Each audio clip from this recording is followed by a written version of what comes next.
everybody, welcome to AI Assembled. That's right, we are assembling all the recent important artificial intelligence news. And how do we do that? Well, of course, we use artificial intelligence. We use AI to make it happen. ChatGPT gives me the top stories. I curate them. I then, working again with ChatGPT, put the script together and send it over to NotebookLM, Google's offering, which has a built-in thing where it just creates a podcast. And this is the result of that podcast. Hey everyone. So lately there's been a ton of AI news, right? It's everywhere you look. It really is kind of hard to keep up with it all. Exactly. So we're doing a deep dive today on some of the biggest breakthroughs that have folks in different industries pretty soaked. Yeah, should be interesting. Let's kick things off with OpenAI. They've been on fire with these updates to their models. For sure. It's incredible to see how fast things are moving. One of the things that really caught my eye was this vision fine-tuning. This isn't just, AI recognizing a dog in a picture anymore. It's way beyond that now. Right. Like, think almost human-level understanding of what's going on in an image. The applications in healthcare are mind-blowing.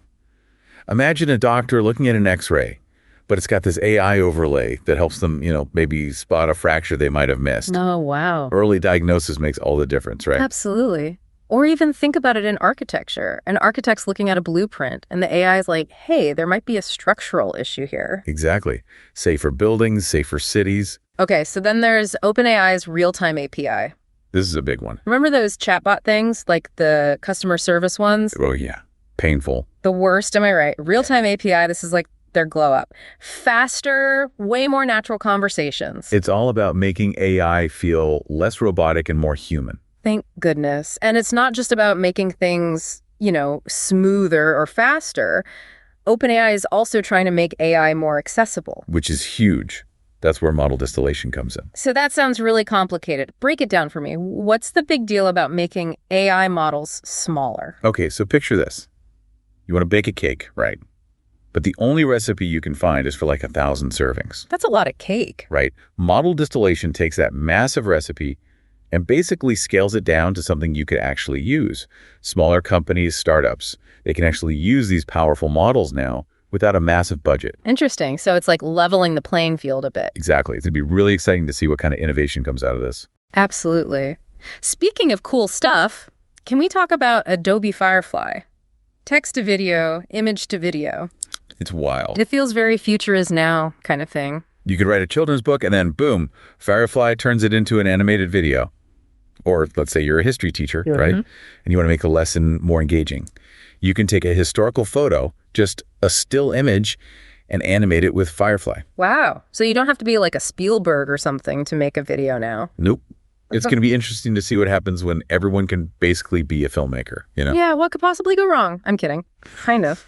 But it is good that Adobe seems to be thinking about how to use this responsibly, especially with all the concerns around like deep fakes and stuff. Absolutely.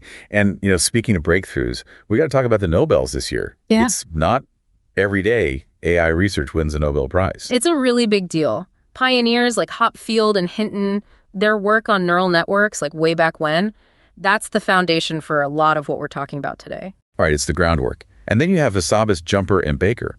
They used AI to solve the protein folding problem. It's huge. It's like figuring out how to read the instructions for building life itself.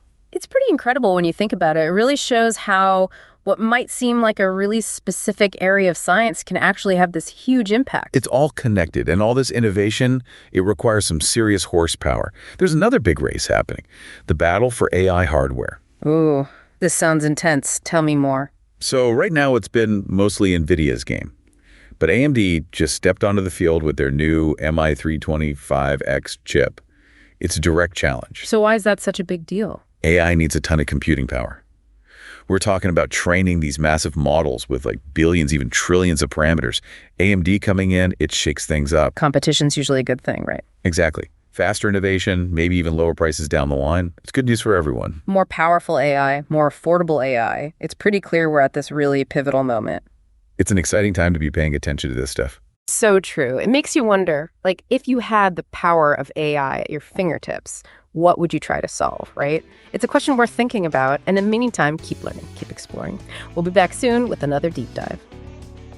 Please be sure to subscribe and like so that more people can hear the amazing stories that are happening each and every week in artificial intelligence. You can find out more about me and my offerings at freshmediaworks.com.